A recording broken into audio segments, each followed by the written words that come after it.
नमस्कार दोस्तों, स्वागत है आपका और आपके साथ मैं हूं आशिमा त्यागी। दोस्तों, आज बात होगी सुशासन बाबू की। सुशासन बाबू का असली चेहरा क्या है? क्या वाकई बिहार में जंगल राज खत्म हुआ या बस उसका नया वर्जन बन गया? तेजस्वी यादव का ताजा बयान पूरे राजनीतिक माहौल में हलचल मचा रहा है।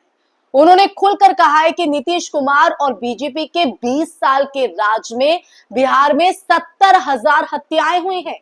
ये कोई मनगढ़ंत आरोप नहीं, बल्कि केंद्र सरकार के एनसीआरबी यानी कि नेशनल क्राइम रिकॉर्ड्स ब्यूरो के आंकड़े खुद इसकी गवाही देते हैं। सोचिए, 70,000 मौतें, यानी हर दिन करीब 10 लोग हत्या का शिकार। ये आंकड़ा बताता है दोस्तों, बताता है कि बिहार में अपराध सिर्फ एक सामाजिक समस्या नहीं, बल्कि सत्ता प्रायोजित वास्तविकता बन चुका है।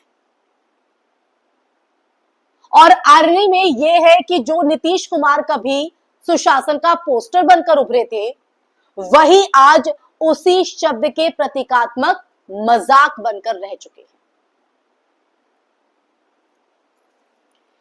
तेजस्वी यादव की ट्वीट की अगर बात करें तो तेजस्वी यादव का ट्वीट बीजेपी और नीतीश दोनों को एक ही लपेटे में लेता है। वो कहते हैं कि दो गुजराती भुंजा पार्टी के साथ मिलकर बिहार को बदनाम और गुलाम बनाने की साजिश जो है वो रची जा रही है। यहां निशाना साफ है दोस्तों, एक तरफ प्रधानमंत्री नरेंद्र मोदी और दूसरी तरफ उनके सबसे करीबी राजनीतिक सहयोगी जो बिहार में बीजेपी की रणनीति तय करते हैं। तेजस्वी का इशारा ये बताता है कि उन्हें लगता है कि बिहार की राजनीतिक जमीन को दिल्ली से कंट्रोल करने की कोशिश हो रही है। अब दोस्तों, इन तमाम चीजों के बीच जरा इतिहास पर भी नजर डालने की जरूरत है।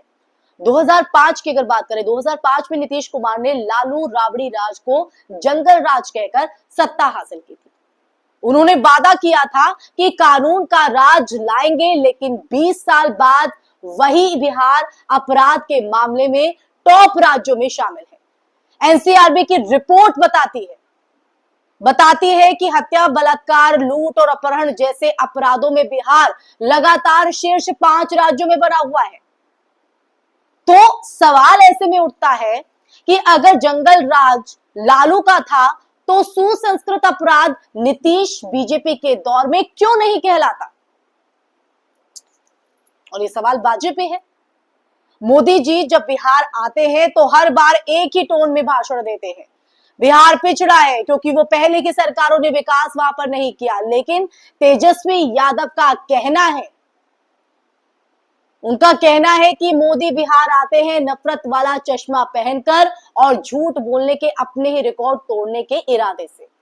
यह बयान सिर्फ राजनीतिक हमला नहीं है, बल्कि एक गंभीर सवाल भी है। क्या बीजेपी और नीतीश सरकार बिहार की छवि को जानबूझकर पिछड़ेपन की कहानी में फंसाकर रखे हुए है, ताकि जनता हमेशा भावनात्मक मुद्दों में उलझी रहे? क्या यही स्ट्रैटेजी है? बिहार की सच्चाई ये है दोस्तों कि यहां बेरोजगारी की दर राष्ट्रीय औसत से दोगुनी है। शिक्षा की हालत जो है वो चरमराई हुई है और हर परिवार में कोई ना कोई व्यक्ति रोजगार की तलाश में दूसरे राज्यों में पलायन कर रहा है। अपराध और पलायन, समझ रहे हैं, दोनों मिलकर उस सुशासन के खोखले ढांचे को उजागर कर रहे हैं जिस पर नीतीश कुमार आज भी गर्व करते हैं। नीतीश कुमार अब इतने बार जो है वो पाला बदल चुके हैं कि शायद जेडीयू की असली वैचारिक दिशा खुद नीतीश को भी नहीं पता है। वो अंदाजा भी नहीं लगा सकते, क्योंकि दोस्तों एक समय बीजेपी के खिलाफ सांप्रदायिकता का झंडा उठाने वाले नीतीश आज उन्हीं के साथ सत्ता में बैठे हैं। और जनता पूछ रही है, क्या यही है वो सुशासन? क्या यही है जिसमें हर साल हजारों निर्दोषों की हत्याएं हों और फिर भी मुख्यमंत्री हर मंच पर आत्मसंतुष्टि का भाषण दे? ये जनता का सवाल है और ये सवाल जनता का लाजमी है दोस्तों। अब ऐसे में तेजस्वी यादव के इस ट्वीट के बाद बीजेपी के नेताओं की अगर बात करें तो उन्होंने कहा है या वो कह रहे हैं कि ये राजनीतिक स्टंट है, लेकिन क्या एनसीआरबी के आंकड़े भी विपक्ष के स्टंट हैं? 70,000 हत्याएं किसी दल का प्रोपेगेंडा नहीं, बल्कि 20 साल की उस हकीकत की कहानी है जिसे मीडिया ने अक्सर छिपाने की कोशिश की। याद कीजिए, जब किसी अपराधी को लेकर दिल्ली या यूपी में घटना होती है तो वही गोदी मीडिया बिहार का उदाहरण देते हुए चिल्लाने लगती है, चीखने लगती है, देखिए वहां जंगल राज है। लेकिन जब बिहार में अपराध नीतीश और बीजेपी के शासन में होता है, तब वही मीडिया चुप्पी साध लेती है, खामोश रहती है। दोस्तों, यही जो दोहरापन है वो बिहार की असली त्रासदी है, असली त्रासदी। और ये बात भी सही है कि आज का बिहार किसी एक पार्टी की नाकामी नहीं, बल्कि पूरे राजनीतिक गठजोड़ की असफलता है।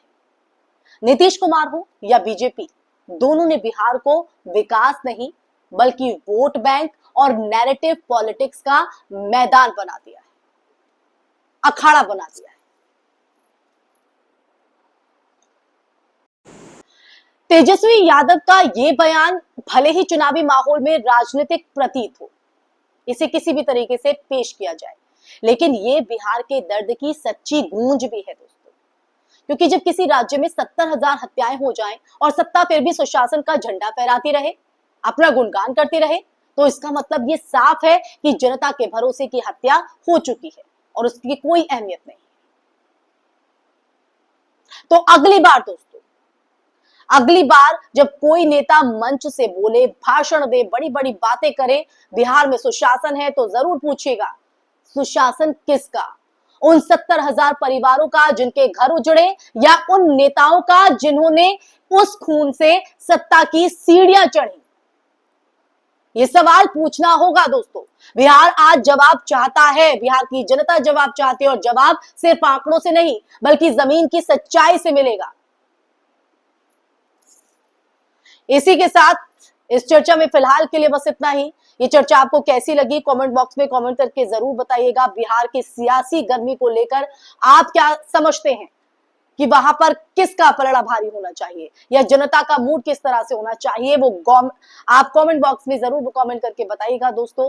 साथ ही साथ इस वीडियो को ज्यादा से ज्यादा शेयर भी कीजिएगा और हमारे चैनल को सब्सक्राइब कीजिएगा। फिर हाजिर होंगे ऐसे ही टॉपिक के साथ, तब तक के लिए अपना ख्याल रखिए। जय हिंद, जय भारत, नमस्कार।